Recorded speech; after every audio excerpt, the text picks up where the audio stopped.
Welcome back to the 2023 Digital Planner Creation Masterclass. Today I'm going to share with you the steps on how I have set up my 2023 goals pages. This is the main template that we have created in the previous video, and today we are going to create the goals pages, which is for the first two tabs here. So let's duplicate this template.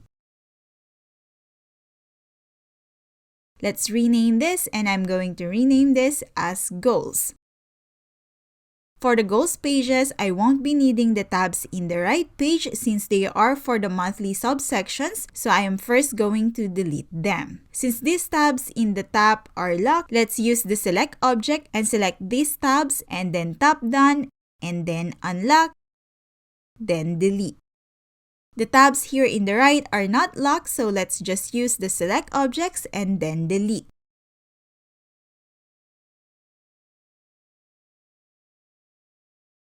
As I have mentioned in the previous videos, I will be having a personal goals page and the 6B Pixel goals page, so I just duplicated this page so that I can create a similarly designed page.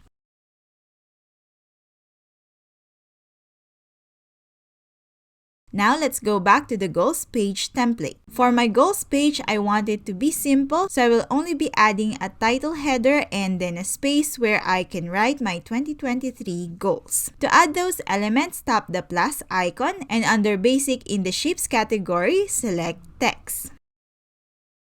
Double tap on the text to edit it, and I want to have a header where in the left page will be the word 2023 and then on the right it will be the word goals. Double tap to select the word and then in the brush icon, go to text, and here you can change the font style, font size, and other properties you want for your text. I used Impact as the font style and I really love this font style, but when I use it as a header, I usually add spaces between the letters, which I did here.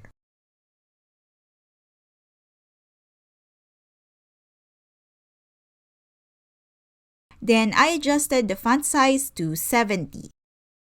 For the color, you can play around, but for now, I will just be using the color black. To make sure that I will be using the same fonts to the header for the right page, I copied this one and then paste.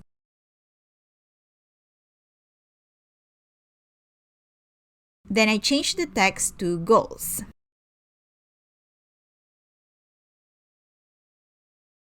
I thought that the header was too big, so I adjusted the size to 60. Also, make sure to adjust the size of the other header too. I want the headers to have a shadow effect, so I selected both of the headers and then copy and then paste. For the duplicate, position them slightly higher and more to the left of the original ones. Then change the color to the ones that you want, and you can use the color wheel to select any color that you like. And I use the color picker because I want to use the color I have used for the tab. I'm not liking the color for the shadow, so I moved the other copy of the header and then use the select object to select these two, and then I changed their color to gray. And I just realized that the headers are not properly aligned, so I adjusted the other one.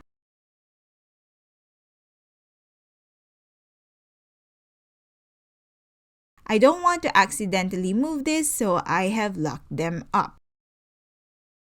Then reposition the other copies of the header.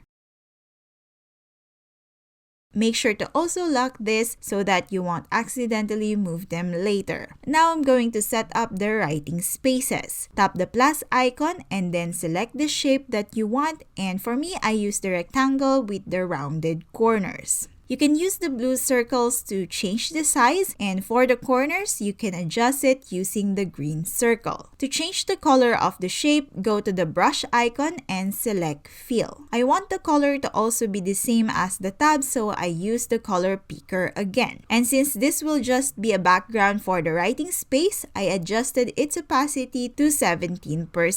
Then copy and paste this shape for the writing space for the right side. Make sure to utilize the guides here to properly align the two shapes and also to make sure that they are centered. I don't want to accidentally move these objects when working on the other elements, so I group them and then lock. Now let's add the writing guides. For the writing guides, tap the plus icon and in the table category, select the simplest table. Let's adjust the column to 1 here and then roughly resize the table to fit in the writing space we have added a while ago.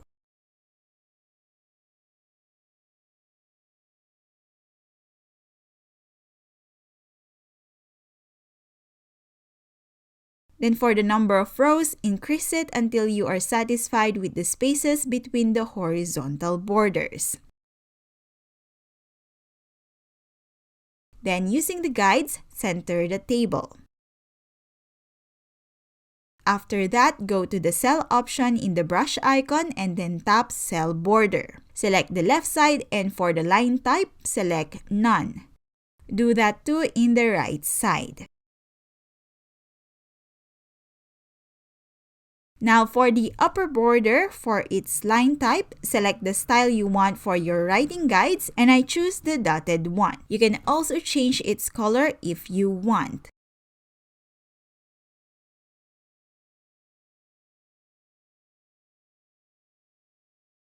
After setting up the color, you can adjust the width of the lines and I have adjusted mine to 1.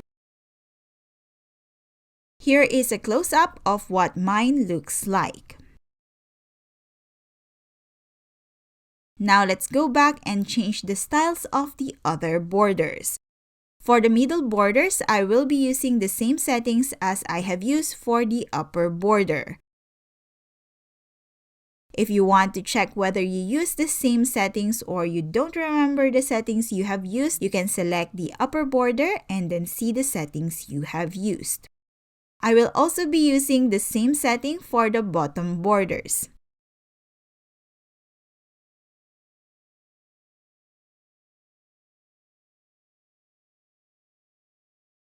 This is what my writing guide looks like.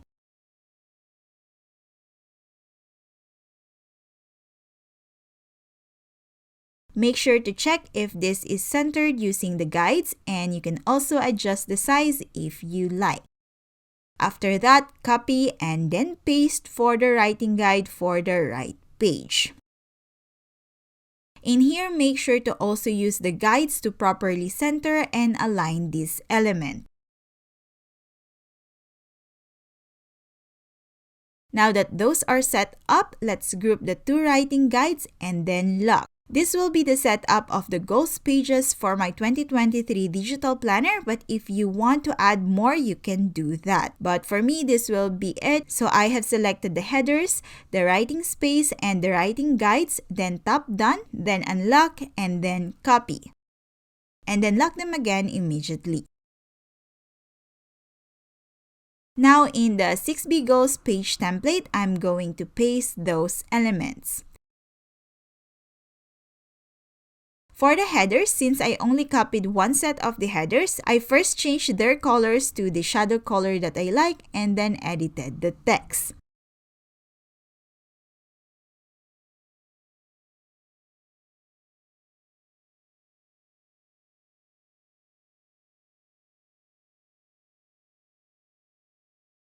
After that, select the two headers and then copy. Make sure to again lock these elements and then paste. To create the shadow effect, reposition the duplicate to be slightly higher and more to the left than the other set. As what I did in the previous goals page, I used the color picker to select the tab color for the tab of this page, which is the second tab. And to avoid repositioning the header, lock them too. The color of the writing guides are still the color from the first goals page, so I'm changing them to a shade of yellow to go with the colors of the other elements for the 6B goals page. I have changed the colors of the tabs in the main design template, and if you did or you made any changes, make sure to also do those changes to the 2 goals page templates, which I already did. When moving from the goals page to the 6B goals page, I want to have an illusion that the pages have been moved, so I adjusted the tab arrangement of the second tab in the 6B goals page template, and this is what it looks like after I adjusted it. And that is the goals pages of my 2023 digital planner. If you're excited for the next video, make sure to comment goals in the comment section below. And I am Kazel, and until next time, bye!